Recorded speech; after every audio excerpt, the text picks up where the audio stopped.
يلا بينا نعمل احلى كيك اسفنجي ب5 بيضات وكوباية دقيق بس، وكوباية الا ربع من السكر. هتعملي العظمة دي. جبت 5 بيضات حجمهم متوسط كده، ورحت نازلة عليهم بكوباية الا ربع من السكر وكيس فانيليا، وقعدت بقى اضرب كده بالمضرب. بصوا شكل البيض مع السكر عامل ازاي دلوقتي، لونه اصفر.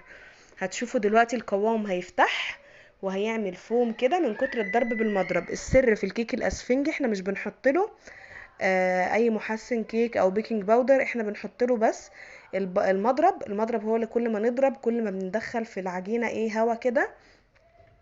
هنقعد نضرب البيض لحد ما هنوصل للون معين هنشوفه مع بعض. لو ما وصلش للون ده او استعجلتي عليه، بصوا اللون، بصوا القوام كتر ازاي وفتح. لو ما وصلش للقوام ده اعرفي ان التورته هتهبط منك وهتبقى فاشله.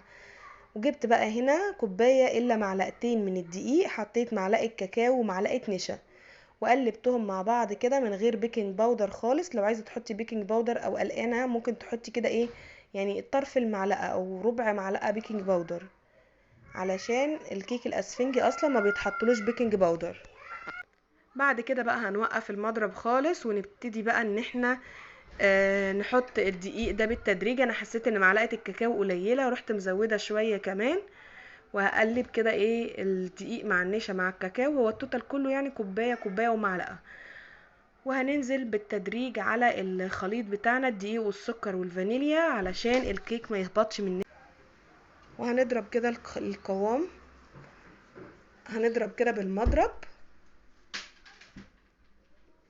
بصوا بقى الكيك بعد ما خرج من الفرن ما شاء الله. عملت الكريم شانتيه، بتبقى الطريقه مكتوبه على الكيس، او لو هتستخدمي كريمه خام، كريمه بالسكر، او اللي هي يعني السايبه، بتجيبي اللبن وبتزودي على الكريمه لحد ما تحسي ان هي ايه عملت قوام معاكي كده.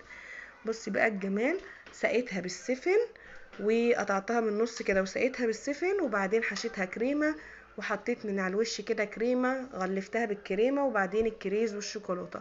احلى تورته ممكن تعمليها وموفره جدا جدا.